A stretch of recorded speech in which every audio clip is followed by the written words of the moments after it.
আচ্ছা দেখো আমরা অনুশীলনী 9.1-এর আজকে আমরা 7 নম্বরের অঙ্কগুলো শিখব।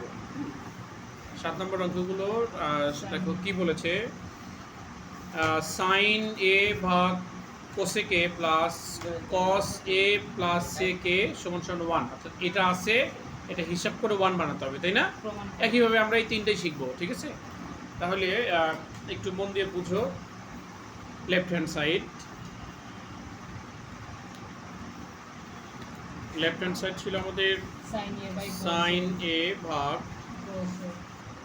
কোসেক এ প্লাস কস এ ভাগ সেক এ। আচ্ছা, তাহলে এখানে একটু মন দিয়ে বুঝতে সবাইকে সাইনটা রাখলাম।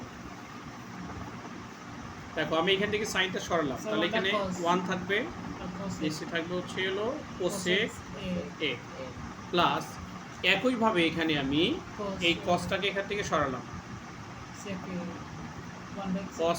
কসটাকে সরালাম, তাহলে এখানে কি থাকবে 1 ভাগ সেক এ, তাই না? আচ্ছা, সমান সমান সাইনে থাকলো, এন্ড 1 ভাগ কোসেক একে কি বলা যায়? সাইন। 1 ভাগ কোসেক কি বলা হয়? সাইন এ প্লাস এখানে কস এ থাকলো, 1 ভাগ সেক এ কি বলা হয়? কস। 1 ভাগ সেক এ বলা হয় কস।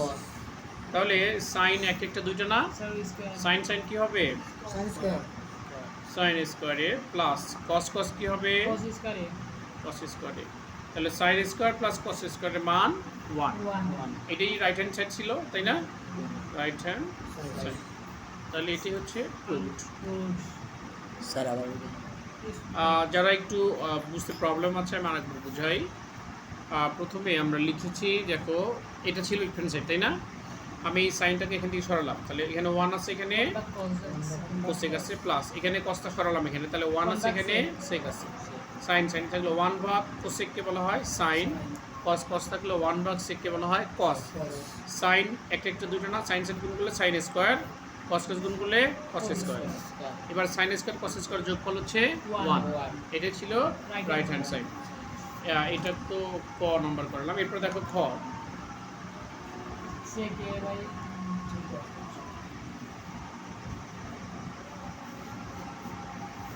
নম্বর ছিল লেফট হ্যান্ড সাইড।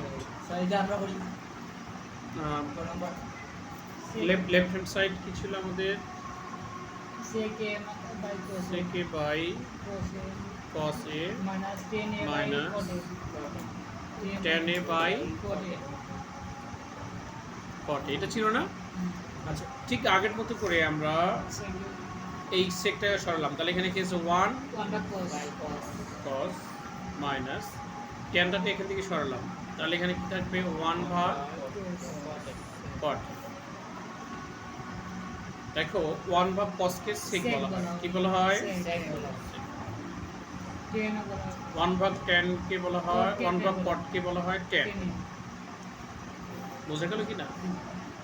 সেক একটা কয়টা হবে? তাহলে সেক স্কয়ারে মাইনাস tan একটা কয়টা হবে? tan স্কয়ার এ। তাহলে সেক স্কয়ার মাইনাস tan স্কয়ারের মান 1। এটাই ছিল রাইট হ্যান্ড সাইড। তাহলে এটা হচ্ছে প্রুফ। বুঝতে পেরেছো?